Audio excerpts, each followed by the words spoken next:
And today we are discussing about the Daniel Goleman Emotional Intelligence. Today I am Georgina E. Padilla from BSED 12M.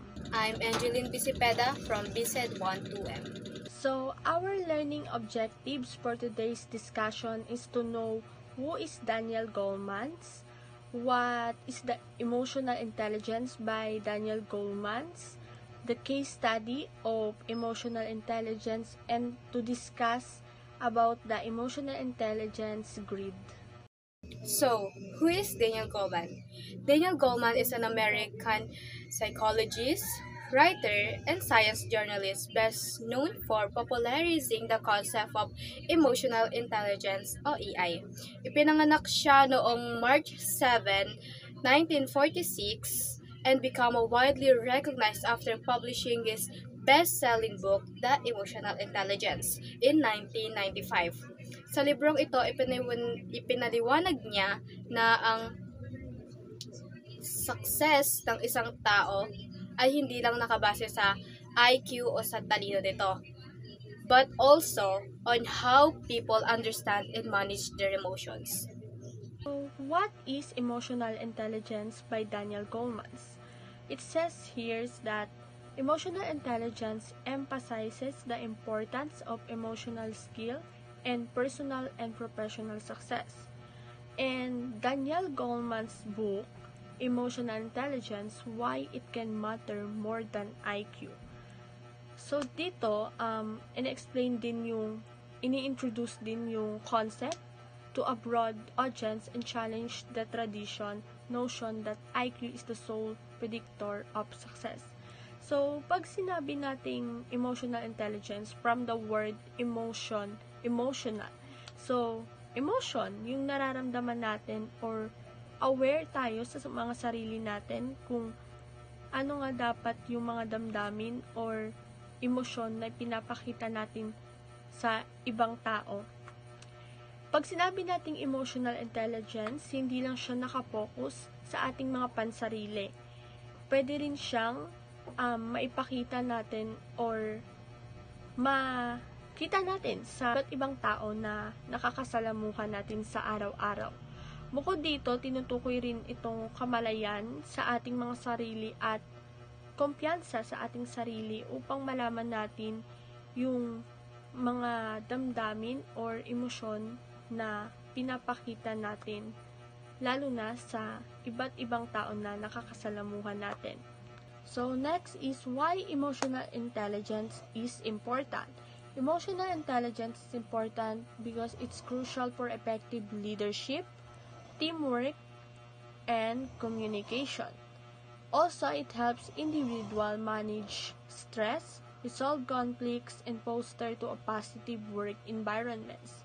So, mahalaga ang emotional intelligence dahil natutulungan tayo neto upang malaman at magkaroon tayo ng kaalaman sa ating mga pangsarili para hindi tayo mahirapan sa kung ano yung mga dapat nating gawin at natutulungan din ng ating mga sarili upang makipagkomunikasyon sa ibang tao.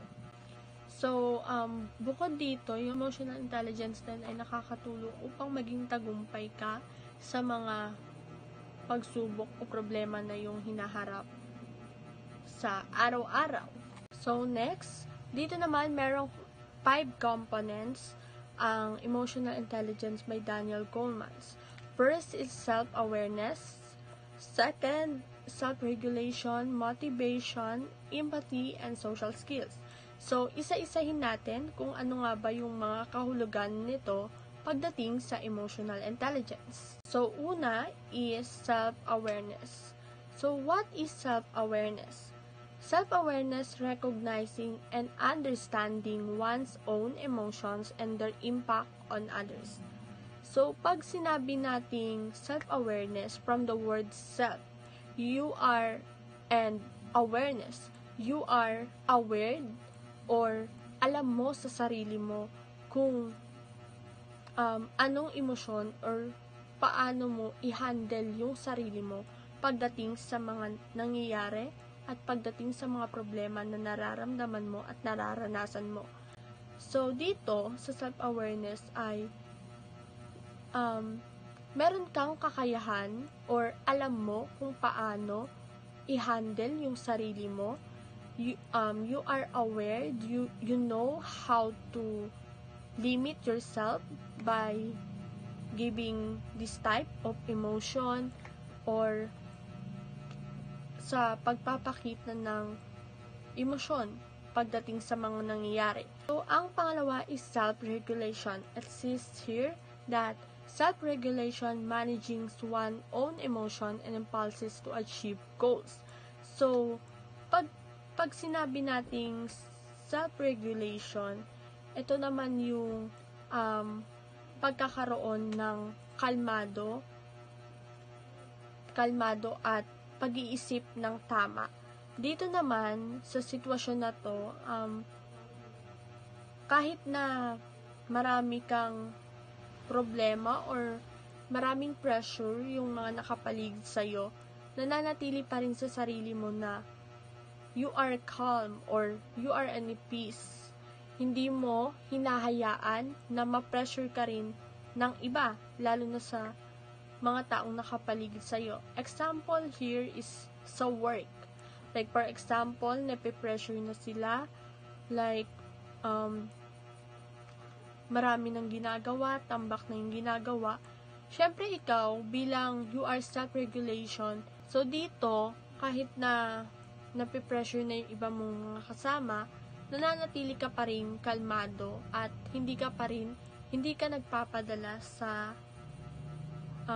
pressure ng ibang tao. Pag hindi ka nagguguluhan at nananatili kang kalmado, syempre, ma-achieve mo yung goals na gusto mong ma-achieve at gusto mong matapos. Pwede mo rin sabihan sa kanila na dapat maging kalmado lang, huwag magpadala sa mga pressure para hindi rin maapektuhan yung mga taong nakapaligid sa inyo. Next one is motivation. When we say motivation, it is harnessing emotions to pursue goals with energy and persistence. So, from the word motivation, so aware naman tayo na ang motivation is more on positive way or word. So, dito sa motivation, nagpapatuloy ka or kahit na maraming problema yung nararanasan mo, ay meron ka pa ring pag-iisip na kaya mong malagpasan yung mga problema na hinaharap mo. Dito sa motivation, hindi lang siya pang sarili, pwede ka ring magbigay or pwede ka ring makatanggap ng motivation galing sa ibang tao. Next is empathy. So when we say empathy, it's understanding and responding to others' emotion. So dito, nakikiramay ka or nauunawaan mo yung nararamdaman ng ibang tao. Like for example, yung tao na yon ay nakakaranas ng financial problem. So, syempre, ikaw bilang alam mo sa sarili mo na ganun yung nararamdaman niya or nararanasan niya, nandyan ka para pakinggan siya, para tanungin siya kung okay lang ba siya, kung ano yung pwede mong maitulong sa kanya.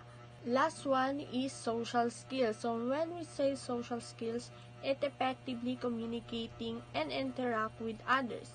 So, from the word social, pangmalawakan. So, ibig sabihin, hindi lang kayo isa, dalawa, or tatlo. It is more than 3 person. So, dito, pwede ring ipasok dito yung sa pagtatrabaho sa malaking kumpanya.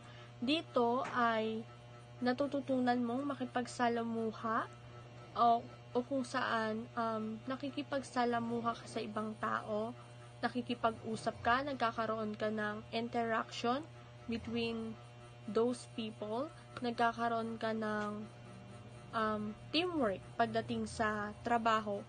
So, next is, dito, nag-offers din ng practical strategies si Daniel Goleman pagdating sa emotional intelligence.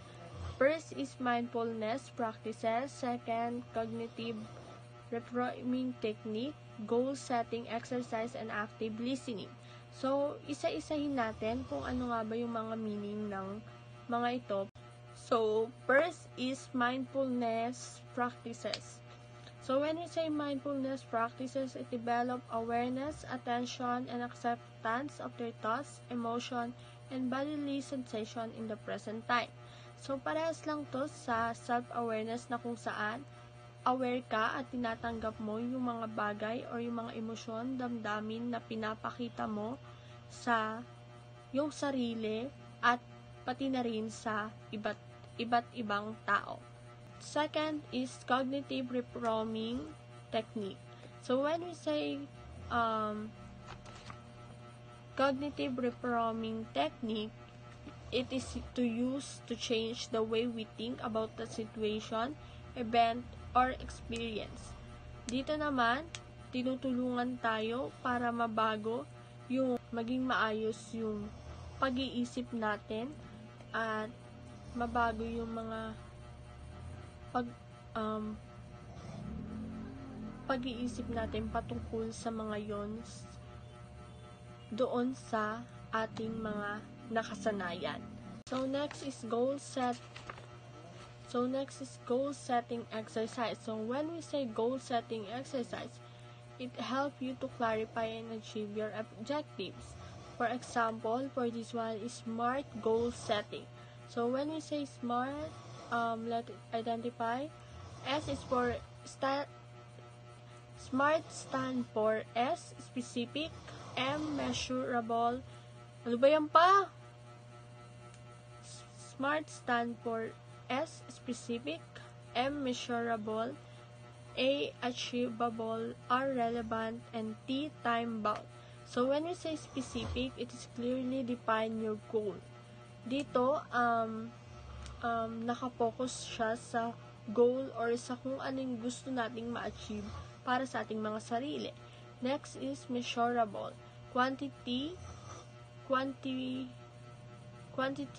your goal to track progress. Dito naman, ay natatrack natin yung mga progress or yung mga step-by-step na ginagawa natin. Next is achievable. Ensure your goal is realistic and attainable. Second, relevant. Align your goal with your values and prioritize. So, dito, inaayon natin kung ano yung mga goal or yung mga achievement na gusto nating makuha in the future. Next is time-bound. Set a specific deadline for achieving your goal. So, dito, dapat ay magkaroon ka ng organized or